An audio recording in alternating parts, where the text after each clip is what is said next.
জয়গুরু মা জয়গুরু। পরম প্রেমময় পরমদয়াল শ্রী শ্রী ঠাকুরের রাঙারাতুল চরণে এতক্ষণ যারা নামামৃত সুধা পান করলেন, তাদের মানব জীবন শ্রেষ্ঠ জীবনের একমাত্র উদ্দেশ্য ঈশ্বর প্রাপ্তি, তা যেন এই জীবনেই সফল হয়, এই কাতর প্রার্থনা। ঈশ্বর প্রাপ্তির জন্য ঠাকুর বললেন, ইষ্টের চেয়ে থাকলে আপন ছিন্ন ভিন্ন তার জীবন। এই কথাটা শুনে দীক্ষা নেওয়ার প্রথমেই চমকে উঠেছিলাম, এ আবার কি কথা? আমার মা আছে, বাবা আছে, ভাই বোনেরা আছে, আত্মীয় স্বজন আছে, স্ত্রী পুত্র পরিবার আছে।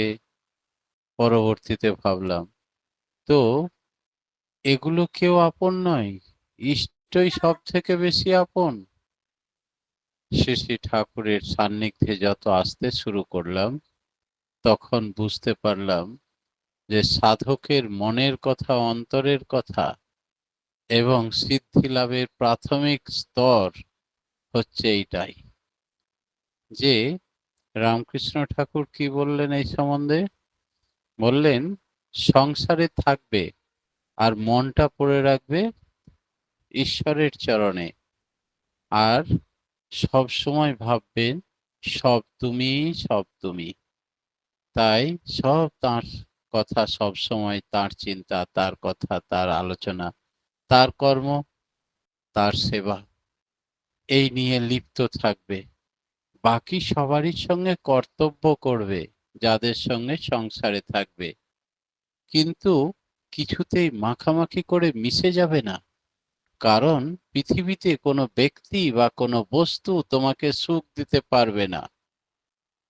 তোমাকে যিনি সুখ দেবেন সেটা তোমার পরমাত্মা, যেখান থেকে তোমার সৃষ্টি হয়েছে, যেখানে তুমি বিলীন হয়ে যাবে। তাই অমৃত পথ যাত্রী আমরা সকলেই। সেই অমৃতের সন্ধানে আমরা বেরিয়েছি। অমৃতের সন্ধান কি করে পাবো? ঠিক সংসারের মধ্যে থেকে পাঁকাল মাছের মতো থাকবে। পাঁকাল মাছ কি করে? না তো পুকুরের মধ্যেই থাকে, কিন্তু পাঁকের মধ্যে মাথা গুঁজে থাকে, একটুও গায়ে পাঁক লাগে না, কাদা লাগে না। সে আবার কি মাছ? যাকে জালি দিয়ে ধরাও যায় না, কোনো মায়ার বাড়া জালে তাকে সে আবদ্ধ থাকে না। মাগুর মাছ, জিওল মাছ, এগুলো এত পিচ্ছিল যে ধরাও বিপজ্জনক। এরা কোনো জেলের জালে ধরা পড়ে না, একবারে মাথা গুঁজে পাঁকের মধ্যে থাকে, কিন্তু জলের মধ্যে থাকলেও অন্যান্য মাছের মতো, বোকা মাছের মতো জালে উঠবে না। তোমরা সংসার করবে ঠিক সেই রকম, সবারই সঙ্গে কর্তব্য করবে, কিন্তু কারোর সঙ্গে মাখামাখি করবে না। সবাইকে ভালোবাসবে, কিন্তু ঈশ্বরের থেকে বেশি নয়। এই সম্বন্ধে আচার্যদেব পূজ্যপাদ দাদা একটা গান রচনা করলেন।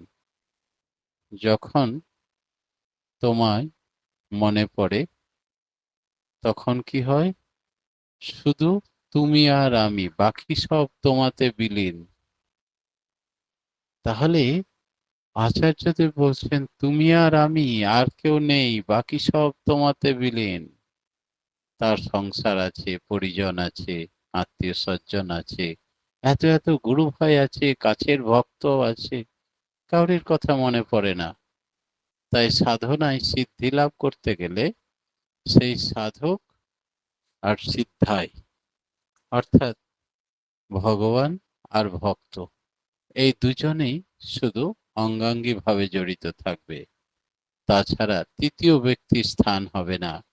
স্থান হলেই তার ভক্তি আসবে না। সেই জন্যে আজ পর্যন্ত যত সাধক আছে পৃথিবীতে, দেখা যায় নিরালা নিরিবিলিতে একান্তে বসে সাধনা করেন। জেলখানার মধ্যে নিরিবিলিতে ধ্যান করতে করতে সিদ্ধি লাভ করেছিলেন ঋষি অরবিন্দ। ঈশ্বর দর্শন করেছিলেন জেলের মধ্যেই। সব জায়গাতেই যদি আমার সাধনায় সিদ্ধি লাভ করতে চাই, তবে সমস্ত জনসমুদ্রে থাকলেও একমাত্র ঈশ্বর ছাড়া সে কিছুই দেখতে পাবে না।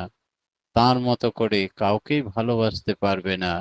শুধুমাত্র তিনি আপনজন। কারণ তিনি হচ্ছেন চিরন্তন, বাকি সব অস্থায়ী। এই জীবনে তাদের সঙ্গে সম্পর্ক, আর তারা আমার সঙ্গ দেবেন না। আমি যখন মারা যাব, শ্মশান ঘাট অবধি কেউ কেউ যাবে বাড়ির লোক, তারপরে আমার আত্মা আর পরমাত্মা দুজনেই চিরকাল যুগবৎ একই সঙ্গে থাকেন। আর শরীর, মন, দেহ, সংস্কার, আত্মীয় স্বজন কেউ কিচ্ছু সঙ্গে নেই। তাই যিনি চিরসাথী, যিনি চিরন্তন, যিনি আমার ত্রাতা, উদ্ধারকর্তা, মানব জীবনের একমাত্র উদ্দেশ্য হচ্ছে ঈশ্বর প্রাপ্তি, যিনি সফল করবেন, তাকে তো সব থেকে বেশি ভালোবাসতেই হবে। না হলে তিনি উজাড় করে ধরা দেবেন কেন? নিজের দেশে, নিজের স্থানে নিয়ে যাবেন কেন? সেখানে ঠাঁই দেবেন কেন স্বর্গরাজ্যে? তাই সাধনার মূল কথাই হচ্ছে একান্তে ভালোবাসা। তাতে আমি জঙ্গলে গিয়েই সাধনা করি, আর ঘরে বসেই সাধনা করি। এই সম্বন্ধে আমরা অনেকেই ভুল করে থাকি অনেক সময় চলার পথে, এবং ভুল ব্যাখ্যাও করে থাকি। কিরকম জানেন? একটা ছোট্ট গল্প বলি, তাহলে বুঝতে পারবেন আমাদের ভুল ত্রুটি কোথায়। একদিন একটি যুবক একটা ব্যবসা করেছে একটা গ্রামে। ব্যবসা ভালোই চলে। বেশ যখন ব্যবসা জমে উঠেছে, তখন তার সমাজে মান সম্মান প্রতিপত্তি সবই বেড়েছে। সে তখন ভাবলো, ব্যবসা তো ভালোই চলছে, এটাকে আরো অনেক বড় করব, অনেক অনেক। তাই যথা সর্বস্ব আমার সঞ্চিত ধন সামগ্রী বিক্রি করে, লোন নিয়ে আমি এতে আরো বেশি পুঁজি লাগাবো। তাই করলেন। অনেক টাকা লোন নিয়েছে, পার্সোনাল লোন, ব্যাংকের লোন, যা ছিল নিজের টাকা পয়সা সবকিছু বড় ছবিটা দিল তো ইনভেস্ট আমাকে, করেছে। ওটা লিখে করার রেখেছি না। পরেও নাজমা পুরা করার কাজ। পরেও দেখা গেল ব্যবসা উল্টো হলো। অর্থাৎ প্রচুর টাকা ঋণ জর্জরিত হয়ে গেল, এবং কিছুদিনের মধ্যেই ব্যবসা লোপাট হয়ে গেল।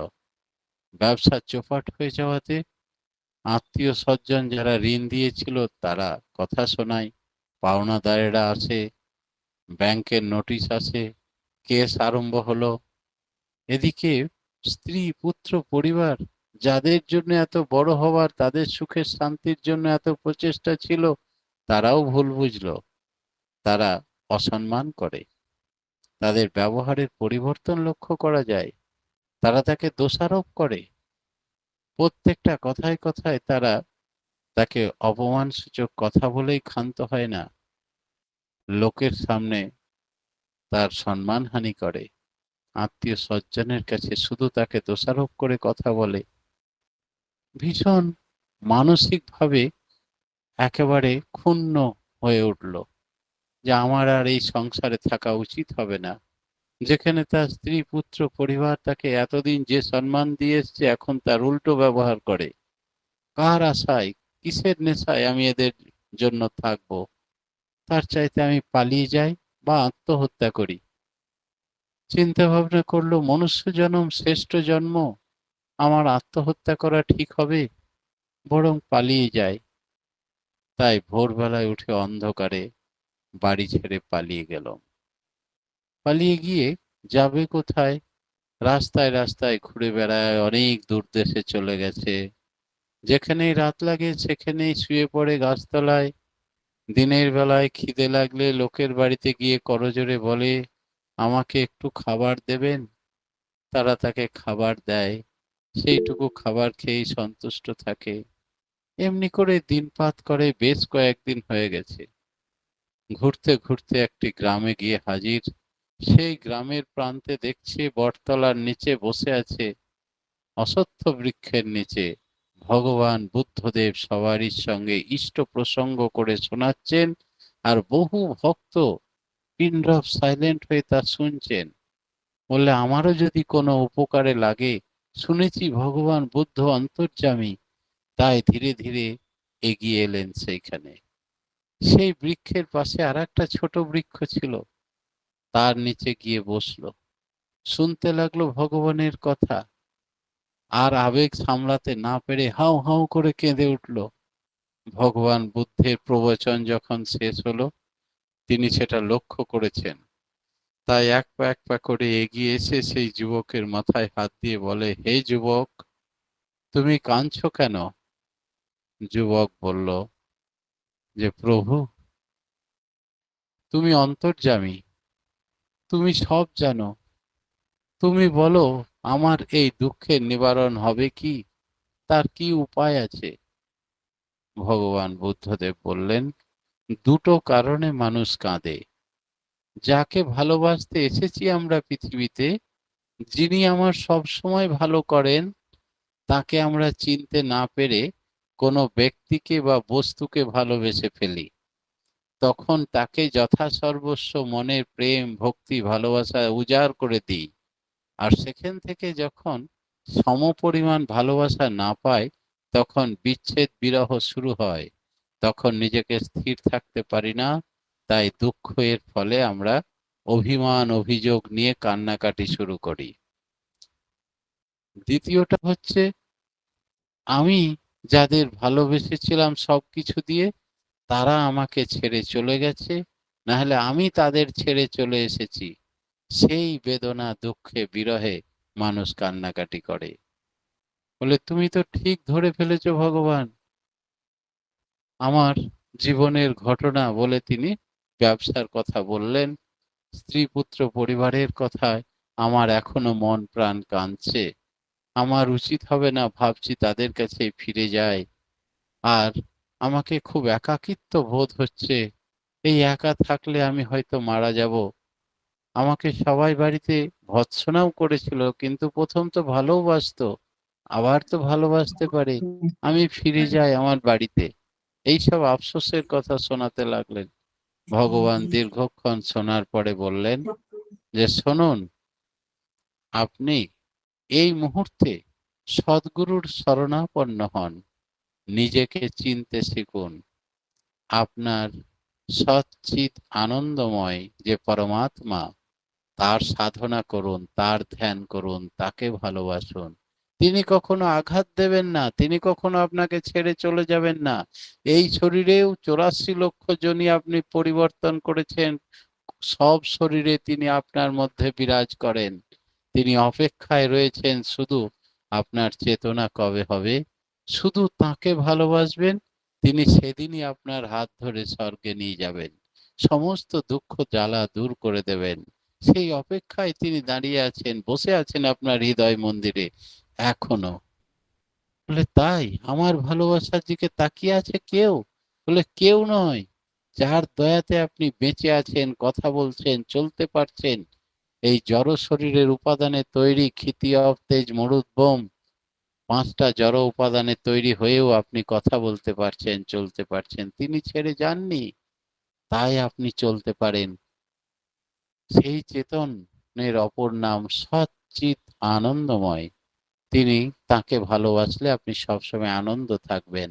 তিনি কখনো কাউকে দুঃখ দেন না। আর কোনো ব্যক্তি বা কোনো বস্তুকে ভালোবাসলে শুধুই দুঃখ পাবেন। তবুও মানুষ ভুল করে দুঃখের বিষয়গুলোকে আপনজন মনে করে ভালোবাসে। আর যিনি ভালোবাসার ব্যক্তি, তাকে ভালোবাসে না, নিয়ে দুঃখ পায়। তো সেই যুবক দীক্ষা নিল। দীক্ষা নেওয়ার পরে বলছেন, ভগবান, আমার চেতনা জাগিয়ে দিন। আমার যে এখনো আমার স্ত্রী, পুত্র, পরিবার, আত্মীয় স্বজন, বন্ধু বান্ধবদের কথা মনে পড়ছে। তাহলে শুনুন, এটা মায়ায় আচ্ছন্ন। আর যিনি মায়া মুক্ত, মায়াধীশ, তার নাম ধ্যান জপ করতে থাকুন। একান্তে বসলেই আপনার সিদ্ধি লাভ হবে। পৃথিবীর যা কিছু, সবকিছু তখন আলুনে মনে হবে। শুধু তুমি আর আমি, আর সব তোমাতে বিলীন। আর কেউ নেই পৃথিবীতে, এমন ভাবে ভালোবাসো।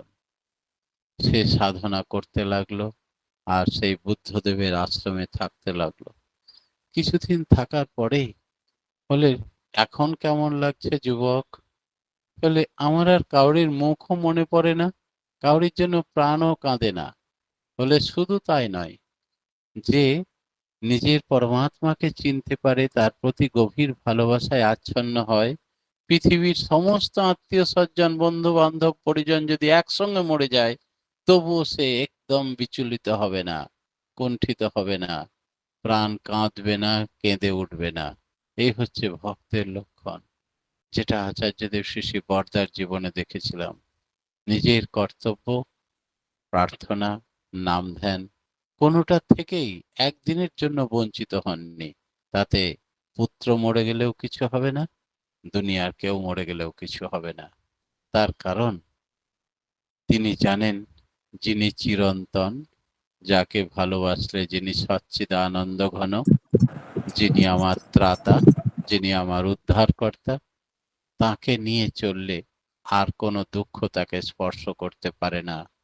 তাই জ্ঞানী ব্যক্তি সদানন্দময়কেই সবসময় ভালোবাসে, আর সবসময় লোকারণ্যে থাকুক আর শুধু অরণ্যেই থাকুক, তার ধ্যান জ্ঞান চিন্তা শুধু ঈশ্বর, শুধু ভগবান। আর সেই এই জীবনে মুক্তি লাভ করতে পারে, ঈশ্বর প্রাপ্তি তারই হতে পারে। তাই পরমপিতাকে পাওয়ার তুক বা উপায় বলে দিলাম তোমাকে, বললেন ভগবান বুদ্ধদেব সেই যুবককে। পরবর্তীতে সেই যুবক ধ্যানময় থাকতে থাকতে বাকসিদ্ধ হয়ে দেব মানুষে পরিণত হয়ে ঈশ্বর প্রাপ্তি হয়েছিল তার এই জীবনেই। আপনারা সকলেই সেই ভক্তের কথা শুনে থাকবেন। জয় গুরু। আজকের মতো আমার ক্ষুদ্র বক্তব্য এখানেই শেষ করলাম। জয়। জয় গুরু দাদা। আজকে আমরা খুব সুন্দর আলোচনা শুনলাম যে ইষ্টের চেয়ে থাকলে আপন ছিন্ন ভিন্ন তার জীবন। সংসারে আমাদের পাকাল মাছের মতো থাকতে হয়, সংসারে থাকতে হবে, সমস্ত কর্তব্য কর্ম করতে হবে, সবাইকে ভালোবাসতে হবে, কিন্তু ইষ্টের চেয়ে বেশি নয়। তিনি চিরন্তন, বাকি সব অস্থায়ী। এক যুবক এর ঘটনা শুনে আমাদের সব মৃত হলেন। যে যুবক ব্যবসা করত, ব্যবসা করতে করতে সমস্ত সম্পত্তি তিনি ব্যবসায় লাগালেন এবং শেষকালে ব্যবসা থেকে তার প্রচুর টাকা ঋণ হলো। ব্যবসায় ঋণ হওয়ার পর পাওনাদাররা বাড়িতে আসলো, বাড়ির লোকদের কাছ থেকে, পরিবারের লোকের কাছে অপ্রিয় হলো, অপমানিত হলো, শেষকালে বাড়ি ছেড়ে পালিয়ে গিয়ে ভিক্ষা করে খাওয়া শুরু করলো এবং শেষকালে বুদ্ধদেবের সংস্পর্শে এসে তার কাছে তার কাছে নিবেদন করাতে তিনি বললেন, যে কথাগুলো বললেন যে আমরা মানুষকে ভালোবেসেছি, আমরা সংসারের মায়ায় জালে আবদ্ধ, কিন্তু তাকে যদি ভালোবাসতাম তাহলে আমাদের সমস্ত এত দুঃখ আসতো না। সেই ব্যক্তি দীক্ষা গ্রহণ করলো এবং তার থেকে তার নাম ধ্যান করে সমস্ত থেকে তিনি দুঃখ দুর্দশা থেকে মুক্তি লাভ করলেন এবং ঈশ্বর প্রাপ্তি হলো।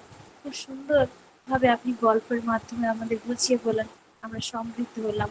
পরমপিতা রাঙা রাতুল চরণে আপনার সার্বিক মঙ্গল প্রার্থনা করি। আপনি আপনার পরিবার পারিপার্শ্বিক সবার সুদীর্ঘ ঈশ্বরচ্ছল জীবন কামনা করি আমার প্রভু রাঙা রাতুল চরণে আমরা সবাই। জয় গুরু দাদা, ভালো থাকুন, সুস্থ থাকুন, আর এইভাবে আলোচনা করে আমাদের চেতনার উন্মেষ ঘটান। জয় গুরু।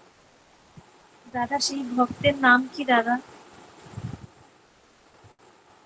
দাদা দাদা সেই ভক্তের নাম কি?